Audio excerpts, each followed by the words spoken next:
ಜೀವನ journey YouTube ಚಾನಲ್ಗೆ ತಮ್ಮೆಲ್ಲರಿಗೂ ಆತ್ಮೀಯ ಸ್ವಾಗತ. ನಾವು ಮನೆಯಲ್ಲಿ ಯಾವಾಗಲೂ ಗುಲಾಬ್ ಜಾಮೂನನ್ನು ಮಾಡ್ತಾಯಿರ್ತೀವಿ. ಆದರೆ ಇವತ್ತು ನಾನು ಮ್ಯಾಂಗೋ ಫ್ಲೇವರ್ ಗುಲಾಬ್ ಜಾಮೂನನ್ನು ಮಾಡ್ತಾಯಿದ್ದೀನಿ. ಹೇಗೆ ಮಾಡೋದು ಅಂತ ನೋಡೋಣ.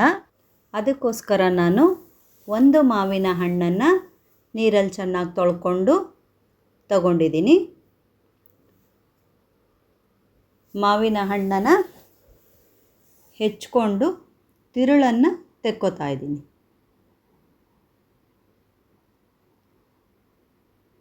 ಈ ರೀತಿ ತಿರುಳನ್ನೆಲ್ಲ ತಕ್ಕೊಂಡು ಒಂದು ಮಿಕ್ಸಿ ಜಾರಲ್ಲಿ ಹಾಕ್ಕೊಂಡು ನುಣ್ಣಗೆ ರುಬ್ಕೋತೀನಿ.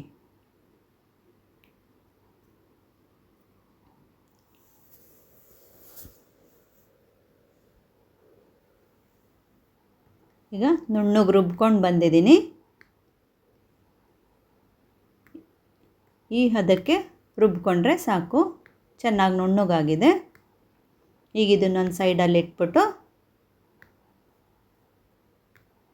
ಜಾಮೂನ್ ಮಾಡೋದಕ್ಕೆ ಒಂದು ಚಿಕ್ಕ ಬೌಲಲ್ಲಿ 3/4 ಬೌಲಷ್ಟು ಗುಲಾಬ್ ಜಾಮೂನ್ ಪೌಡ್ರನ್ನು ತಗೊಂಡಿದ್ದೀನಿ.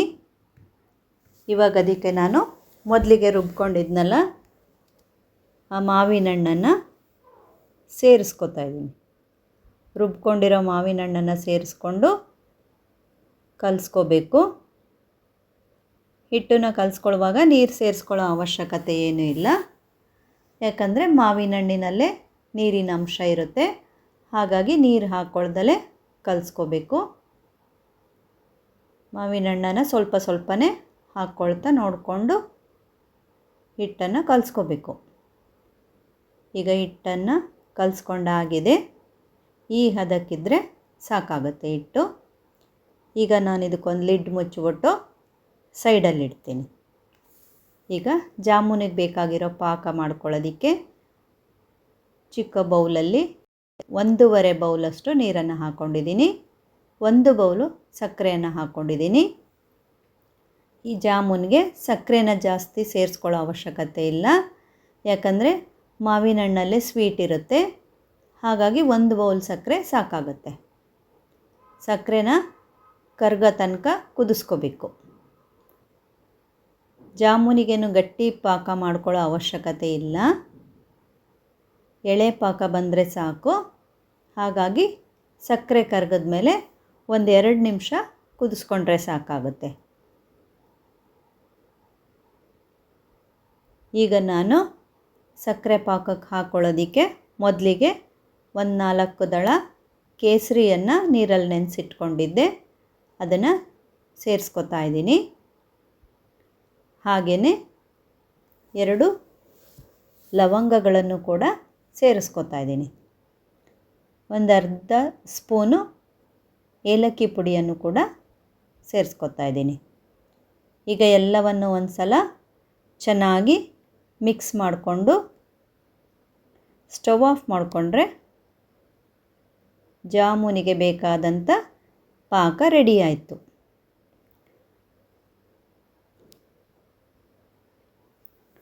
ಈಗ ಇದನ್ನು ಒಂದು ಸೈಡಲ್ಲಿ ಇಟ್ಬಿಟ್ಟು ಮೊದಲಿಗೆ ಜಾಮೂನನ್ನು ಮಾಡೋದಕ್ಕೆ ಕಲಸಿಟ್ಕೊಂಡಿದ್ವಲ್ಲ ಆ ಹಿಟ್ಟು ರೆಡಿಯಾಗಿದೆ ನೆನ್ಕೊಂಡು. ಈಗ ಇದನ್ನು ನಾವು ದುಂಡುಗೆ ಜಾಮೂನನ್ನು ಮಾಡ್ಕೋಬೇಕಾಗುತ್ತೆ. ಅದಕ್ಕೋಸ್ಕರ ನಾನು ಸಾಫ್ಟಾಗಿ ಸ್ವಲ್ಪ ನಾದ್ಕೊತಾ ಇದ್ದೀನಿ. ತುಂಬ ನಾದ್ಕೊಳ್ಳೋದು ಬೇಡ. ಸಾಫ್ಟಾಗಿ ನಾದ್ಕೊಂಡ್ಮೇಲೆ ನಮಗೆ ಜಾಮೂನು ಯಾವ ಗಾತ್ರಕ್ಕೆ ಬೇಕೋ ಆ ಗಾತ್ರಕ್ಕೆ ಮಾಡ್ಕೋಬೇಕು.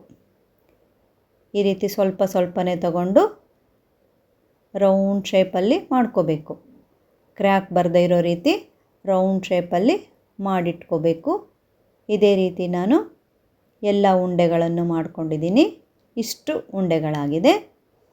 ಈಗ ನಾನು ಜಾಮೂನನ್ನು ಕರಿಯೋದಕ್ಕೆ ಬಾಣಲೆಗೆ ಎಣ್ಣೆಯನ್ನು ಹಾಕ್ಕೋತಾ ಇದ್ದೀನಿ. ಎಣ್ಣೆ ಚೆನ್ನಾಗಿ ಕಾದ್ಮೇಲೆ ಜಾಮೂನನ್ನು ಹಾಕ್ಕೋತಾ ಇದ್ದೀನಿ. ಎಣ್ಣೆಯಲ್ಲಿ ಜಾಮೂನನ್ನು ಹದವಾಗಿ ಫ್ರೈ ಮಾಡಬೇಕಾಗುತ್ತೆ.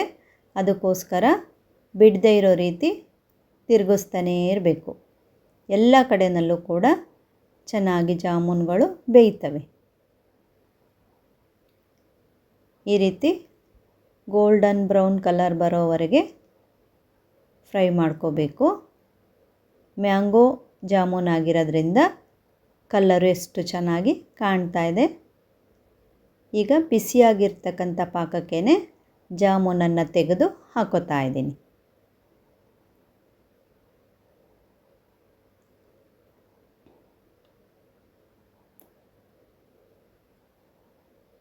ಇದೇ ರೀತಿ ಮತ್ತೊಂದು ಸಲ ಉಳಿದಿರ್ತಕ್ಕಂಥ ಜಾಮೂನುಗಳನ್ನು ಕೂಡ ಫ್ರೈ ಮಾಡ್ಕೋತಾ ಇದ್ದೀನಿ.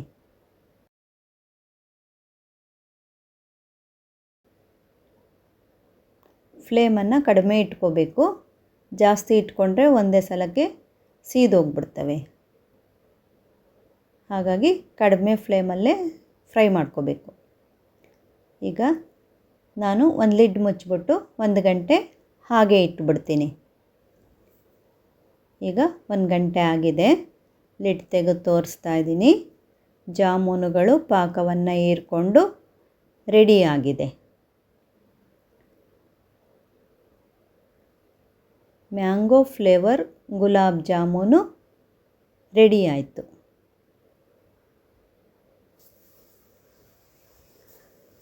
ನಾನು ಇವತ್ತು ಮಾಡಿರ್ತಕ್ಕಂಥ ಈ ಗುಲಾಬ್ ಜಾಮೂನು ಎಷ್ಟು ಸಾಫ್ಟಾಗಿದೆ ಅಂತ ತೋರಿಸ್ತಾ ಇದ್ದೀನಿ. ಹಾಗೆಯೇ ಒಂದು ಜಾಮೂನನ್ನು ಕಟ್ ಮಾಡಿ ತೋರಿಸ್ತಾ ಇದ್ದೀನಿ. ಮ್ಯಾಂಗೋ ಕಲ್ಲರು ಎಷ್ಟು ಚೆನ್ನಾಗಿ ಕಾಣ್ತಾ ಇದೆ.